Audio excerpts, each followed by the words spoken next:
teman-teman semua, saat kita dicela oleh orang lain, ataupun dijelek-jelekin, ataupun dijahatin, atau bahkan mungkin difitnah oleh orang lain, maka jangan buru-buru kita marah dulu, jangan buru-buru kita berprasangka buruk, jangan buru-buru kita menjadi seorang yang pendendam. Karena sebenarnya Allah telah menyiapkan hikmah ataupun pelajaran hidup yang begitu berharga, yang begitu besar atas kejadian yang menimpa kita. Adapun hikmah dari kita dicela ataupun dijahatin ataupun dicemooh atau yang lainnya itu, apapun bahasanya itu, antara lain yang pertama adalah bersyukur. Kenapa bersyukur? Karena alhamdulillah Allah tidak takdirkan kita menjadi seorang yang berbuat jahat, berbuat tidak baik itu. Di sini kita adalah korban, kita yang dicemooh, kita yang dicela, kita yang difitnah, kita yang dijahatin. Alhamdulillah, bukan kita yang orang yang menjahati orang lain, bukan kita orang yang mencela orang lain, bukan kita orang yang memfitnah orang lain. Jadi ya alhamdulillah, bersyukur aja, bukan kita bagian dari orang-orang jahat tersebut. Kemudian yang kedua adalah sarana belajar. Kenapa belajar? Karena dengan kita dicela, dengan kita difitnah dan dicemooh, kita jadi bisa belajar, oh ternyata begini rasanya difitnah, oh ternyata begini rasanya dicela, oh ternyata begini rasanya dijelek-jelekin. Supaya kedepannya kita tidak melakukan hal yang sama kepada orang lain. Karena kita tahu rasanya itu tidak enak, rasanya itu sakit gitu. Sehingga mustahil harusnya bagi kita untuk melakukan hal yang sama kepada orang lain. Kemudian yang ketiga adalah sarana taubat.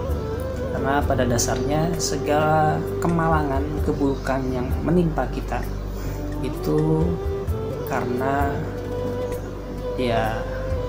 dosa-dosa kita. Makanya Allah ingin setidaknya mengurangi dosa-dosa kita dengan memberikan sebuah teguran kepada kita. Nah, karena itu ketika kita mendapatkan suatu keburukan, kita mendapatkan celaan, cemoohan ataupun yang lainnya, maka kita harus banyak-banyak bertobat. Ya Allah, mungkin dulu saya juga pernah melakukan hal yang sama kepada orang lain, mungkin dulu saya pernah berbuat hal yang tidak baik juga kepada orang lain, sehingga hal yang seperti ini pun menimpa kepada saya. Intinya taubat aja, kita mohon ampun aja kepada Allah. Dan yang terakhir, keempat, adalah ladang pahala. Kenapa ladang pahala? Karena ini kesempatan buat kita nih untuk bisa membalas keburukan dengan kebaikan.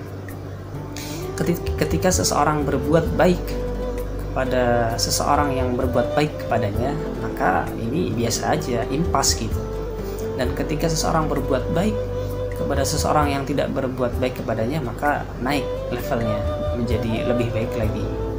Dan yang paling dahsyat, paling luar biasa adalah ketika kita bisa berbuat baik kepada orang yang berbuat buruk kepada kita. Masya Allah, ini adalah akhlak Rasulullah tentu saja yang seperti ini.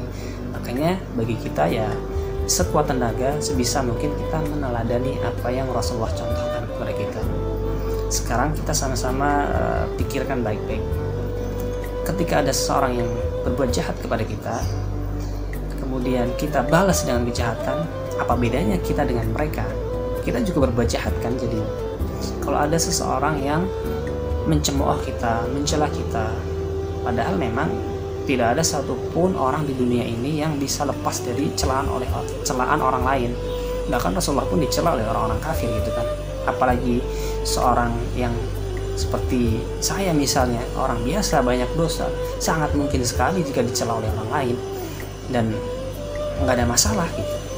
Ketika kita dicela oleh orang lain, kemudian kita balik mencela, buat apa sekolah tinggi-tinggi kalau bisanya cuma mengikuti keburukan orang lain?